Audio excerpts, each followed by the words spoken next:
Assalamualaikum warahmatullahi wabarakatuh. Nama saya Miladi Muhammad dengan NIM 2101021010102 akan menjelaskan mengenai hakikat dan konsep dasar psikologi perkembangan. Untuk materi pertama akan menjelaskan mengenai prinsip-prinsip perkembangan, yang kedua hukum-hukum perkembangan, yang ketiga isu-isu perkembangan, yang keempat faktor yang mempengaruhi perkembangan, yang kelima implikasi psikologi perkembangan pada pendidikan. Yang pertama, prinsip-prinsip perkembangan. Adanya perubahan.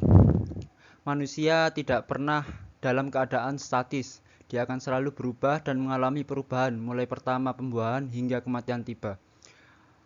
Perubahan tersebut bisa menanjak, kemudian berada di titik puncak, kemudian bisa mengalami kemunduran.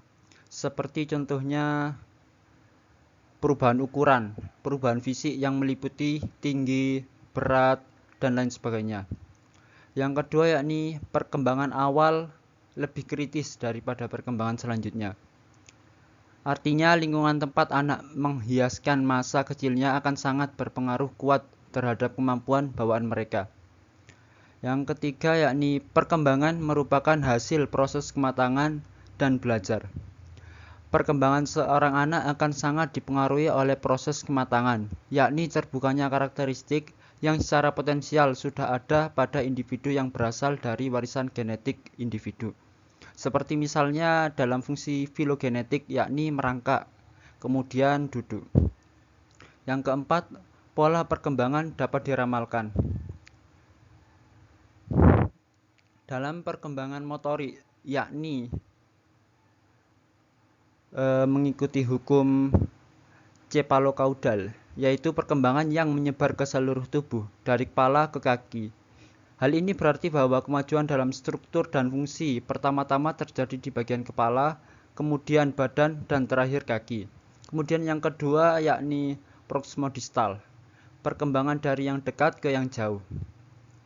Yang kelima yakni pola perkembangan mempunyai karakteristik yang dapat diramalkan.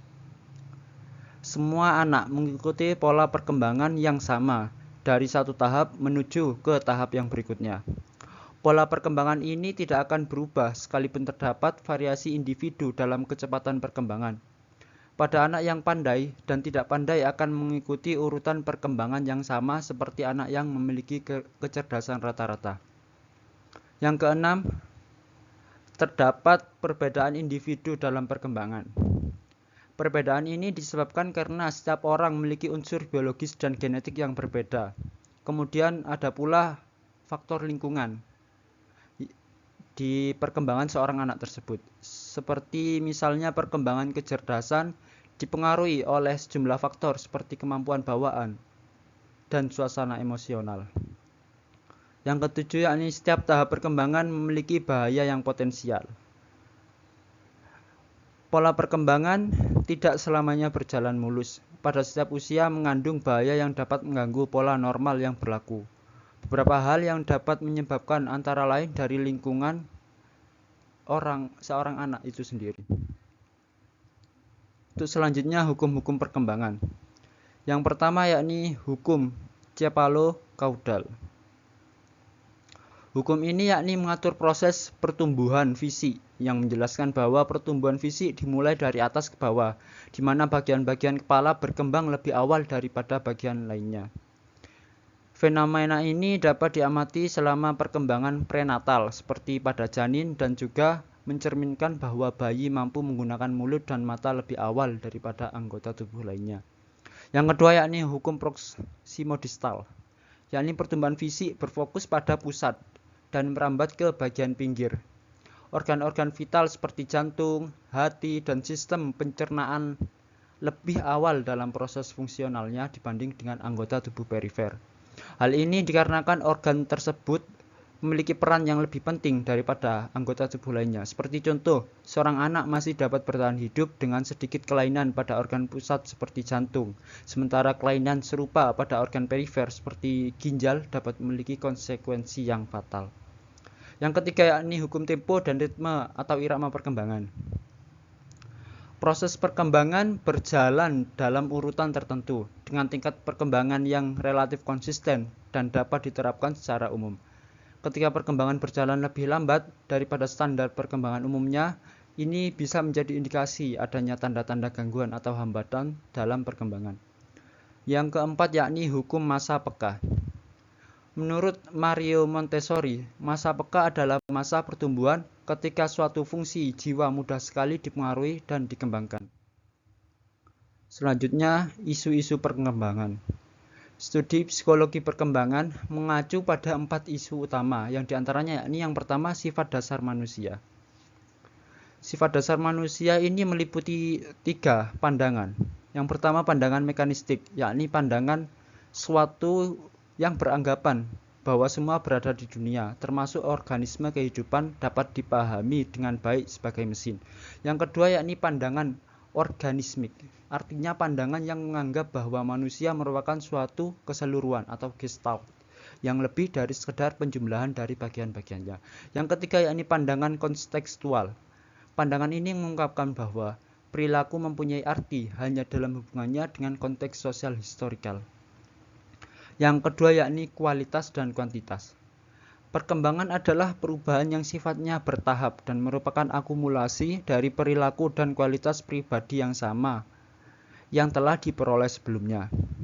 Dalam proses perkembangan ini terjadi peningkatan, penambahan, dan kadang-kadang pengurangan melalui pengalaman atau interaksi individu dengan lingkungannya. Contohnya seperti perkembangan bahasa. Yang ketiga yakni alam dan pengasuhan.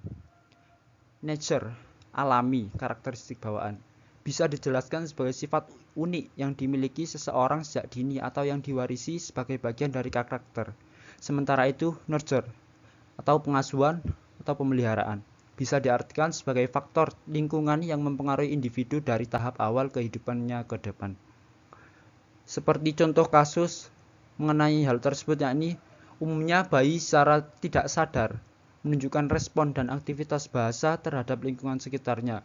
Meskipun tanpa disadari, mereka berusaha mengeluarkan berbagai bunyi atau kata, seringkali berulang-ulang. Jika tidak ada tanggapan dari orang sekitarnya, maka bayi mengubah pendekatan dan terus mengulangi proses tersebut hingga mendapatkan respon yang diharapkan dari lingkungan sekitarnya. Yang keempat yakni esensi perkembangan. Pandangan mengenai esensi perkembangan ini tergantung pada asumsi teoritis dan metode penelitian dalam beberapa dimensi. Yang kelima yakni kontinuitas dan diskontinuitas. Para ahli kontinuitas meyakini bahwa perkembangan itu terjadi secara halus dan stabil melalui penambahan atau peningkatan bertahap dalam hal kemampuan, keterampilan, dan pengetahuan baru pada suatu langkah yang relatif sama. Di sisi lain, para ahli menekankan bahwa ketidaksinambungan dalam perkembangan menganggap bahwa proses pengembangan individu melibatkan tahapan yang berbeda, baik secara kualitas maupun kuantitas. Selanjutnya yakni faktor-faktor yang mempengaruhi perkembangan. Yang pertama, hereditas atau keturunan. Keturunan atau hereditas ini yakni karakteristik individu yang diwariskan orang tua kepada anak. Yang kedua, lingkungan. Lingkungan adalah segala hal yang mempengaruhi individu, sehingga individu itu terlibat serta terpengaruh karenanya. Yang ketiga, kematangan. Kematangan ini maksudnya yakni siapnya suatu fungsi kehidupan, baik fisik maupun psikis, untuk berkembang dan melakukan tugasnya. Selanjutnya yakni implikasi psikologi perkembangan pada pendidikan. Di dalam perkembangan seorang individu, tentunya sebagai pendidik juga harus tahu menempatkan dirinya terhadap perkembangan dengan memberikan metode atau cara pengajaran yang sesuai dengan tahap atau fase perkembangan individu yang akan dididiknya. Yang selanjutnya yakni implikasinya sudah pasti dapat memberikan pengajaran yang sesuai dengan usia anak didiknya. Yang selanjutnya dengan memahami psikologi perkembangan, maka akan mengetahui tingkat kemampuan individu dalam setiap fase perkembangannya, sehingga akan diketahui pada fase perkembangan yang mana seseorang bisa diberi stimulus tertentu. Yang selanjutnya yakni dengan memahami psikologi perkembangan, maka dapat mempelajari karakteristik umum perkembangan peserta didik, baik itu secara fisik, kognitif, maupun psikososial dalam segala aspek pendidikan anak tersebut. Yang selanjutnya yakni dengan adanya psikologi perkembangan dan dengan menerapkannya di dalam pembelajaran, maka diharapkan pengajar maupun orang tua dapat memberikan cara untuk merubah yang terjadi pada setiap pertumbuhan yang ada pada seseorang anak tersebut. Baik, itu saja yang bisa saya presentasikan. Kurang lebihnya mohon maaf. Akhirul kalam, wassalamualaikum warahmatullahi wabarakatuh.